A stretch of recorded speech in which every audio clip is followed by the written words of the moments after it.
A long time ago, in a remote village forgotten by the world, there existed a kingdom where a king reigned, bearing immense sorrow. The queen, his beloved wife, had passed away, leaving the king inconsolable and heartbroken. Grief consumed him, and each day his heart seemed to sink deeper into sadness. To break this melancholy, he decided one day to gather all the villagers in the large village square. On that day, the villagers came in great numbers, intrigued by their sovereign's call. The king, dressed in his royal cloak, spoke in a solemn voice. He showed them a small corn seed and declared, "My dear subjects, here is a precious corn seed. Whoever among you can use this seed to bring me a woman from another kingdom, a woman of great beauty and unmatched kindness, will be rewarded. As a sign of my gratitude, I will give my daughter, the princess, in marriage to the one who succeeds in this task, along with half of my wealth." The villagers, astonished by such a promise, looked at one another in silence. The offer was tempting, but the condition seemed insurmountable. How could a mere corn seed bring a queen to the king? No one seemed ready to take on this impossible quest. Until a young peasant named Cuckoo suddenly spoke up. Cuckoo was a modest young man, known for his perseverance and courage. He presented himself before the king, respectfully took the corn seed, and declared, "Your Majesty, I swear to set out with this corn seed. I will find a woman of great beauty to become your queen. I will bring you what you desire." Moved by Cuckoo's determination, the king accepted his promise and handed him the seed with solemnity. Thus began Cuckoo's journey. On the first night of his journey, Cuckoo arrived at the home of a farmer who owned a large chicken coop. When night fell, Cuckoo explained to the farmer in a serious tone, "This corn seed is the last seed from our village. Due to a severe drought, we have no crops left. The king entrusted this seed to me so I can plant it in fertile soil and save our village. I beg you, ensure that your chickens don't go near it during the night." In truth, this was just a lie. Cuckoo wanted to provoke the farmer's curiosity to start his scheme. In the middle of the night, he discreetly placed the corn seed near the chicken coop, making sure the chickens would peck at it. The next morning, he accused the farmer, "Look at what your chickens did.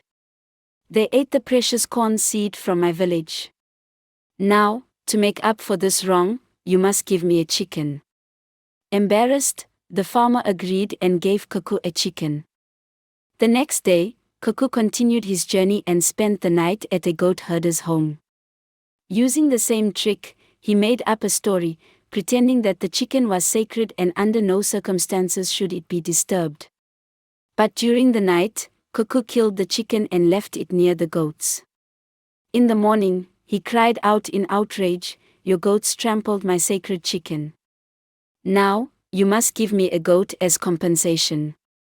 Once again, Cuckoo got what he wanted, the herder gave him a goat. On the third day, Cuckoo went to a farmer who raised oxen. Once more, he wove a lie to deceive his host. He claimed that his goat was of great importance to his village and that he needed to return it intact so it could reproduce. But, true to his ruse, he killed the goat during the night and placed it in the oxen's pen. The next morning, he accused, "Your oxen killed my sacred goat. You must give me an ox to make up for this loss." The farmer, confused and apologetic, gave him an ox. Continuing his journey with his new bounty, Cuckoo arrived near a funeral procession heading to the cemetery. The villagers were carrying the body of a deceased baby, preparing to bury it. Seizing the opportunity, Cuckoo proposed a strange exchange, "Give me the body of this baby, and in return, I will give you this ox." The villagers, surprised but with no reason to refuse, agreed. Thus, Cuckoo found himself in possession of the baby's body. After several days of travel, Cuckoo finally reached a village known for the beauty of its women. There, he learned of a man named Monsieur Lola, who had 5 exceptionally beautiful daughters.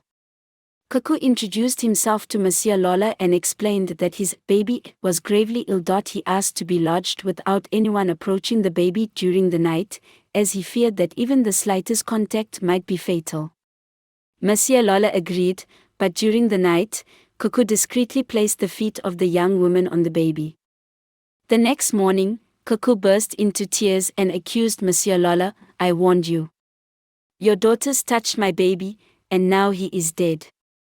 To make up for this tragedy, you must give me one of your daughters, the most beautiful of them, to become my wife and bear a new heir in memory of this baby." Overcome with guilt, Monsieur Lola gave in and offered his eldest daughter, known for her beauty, to Kaku. And so, Kaku returned triumphantly to his village, bringing Monsieur Lola's beautiful daughter to present to the king as a queen. Upon his arrival, the king was astounded and filled with joy. He kept his promise.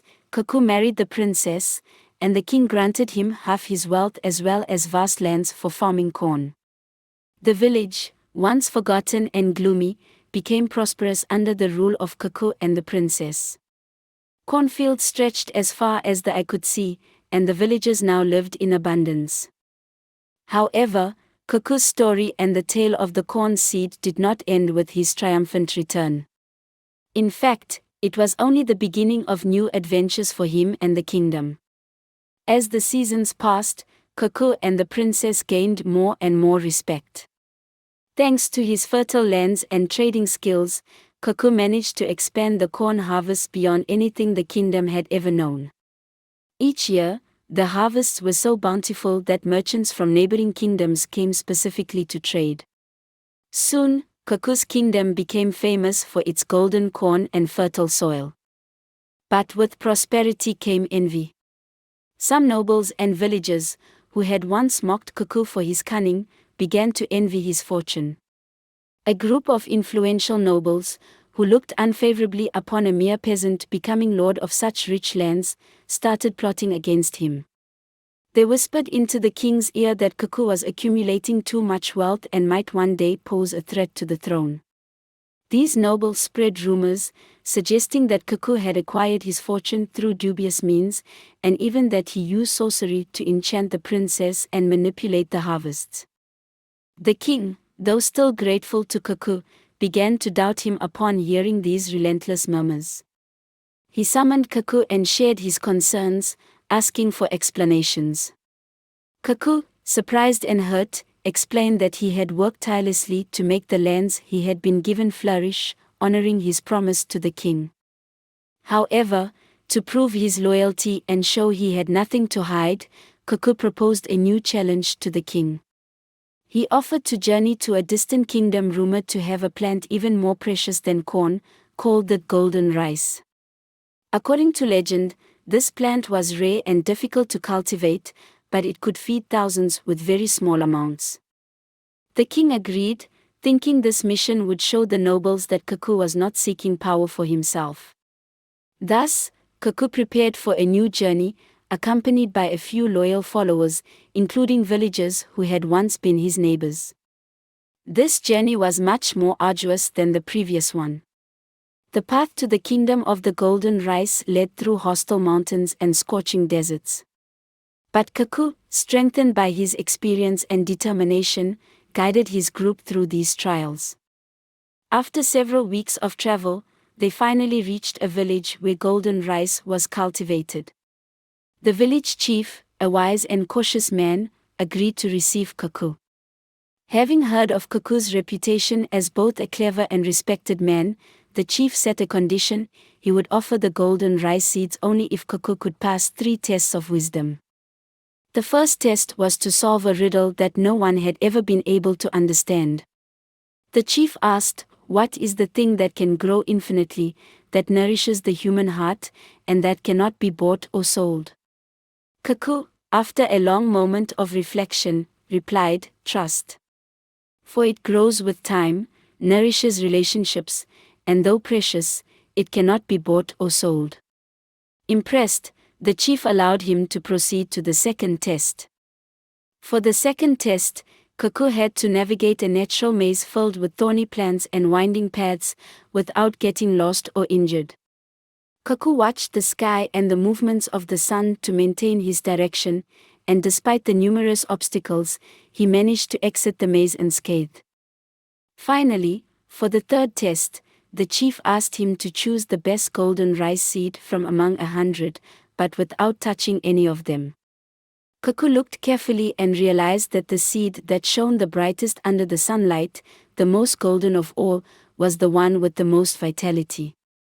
He pointed to the seed, and the chief confirmed his choice. Amazed by Cuckoo's wisdom, the village chief offered him not only a handful of golden rice seeds but also his friendship and blessing. Cuckoo thanked the chief humbly and began his journey back to his kingdom. Upon his return, Cuckoo planted the golden rice seeds in the fertile lands the king had granted him. The rice grew with unprecedented abundance, and soon, the kingdom produced not only corn but also golden rice, enhancing its renown. The envious nobles were silenced, as the prosperity Cuckoo brought allowed the kingdom to thrive, attracting artisans and traders from far and wide. Cuckoo, far from being just a wealthy former peasant, became a close advisor to the king, respected by all for his intelligence and wisdom. Over the years, Cuckoo became a legendary figure. Children grew up hearing tales of his adventures and cunning. Songs were sung in his honor, and storytellers traveled from village to village, sharing the story of the man who had transformed a single corn seed into an extraordinary destiny. Cuckoo and the princess lived long years of happiness and peace. They founded a large family, and their descendants continued to rule wisely over the prosperous kingdom. Thus, Cuckoo's story endured through the ages, not only as a tale of a clever and resourceful man but as the story of a hero who transcended his humble origins to provide the kingdom not only with material wealth but also with values of integrity, trust, and resilience. Legend has it that even the corn and rice fields still whisper his name, honoring the one who made them flourish beyond all hope. This story, passed down from generation to generation, invites everyone to believe that sometimes, a simple seed is all it takes to change the world. Share this story with your loved ones, and may Cuckoo's lessons travel far beyond the borders of this village lost in time.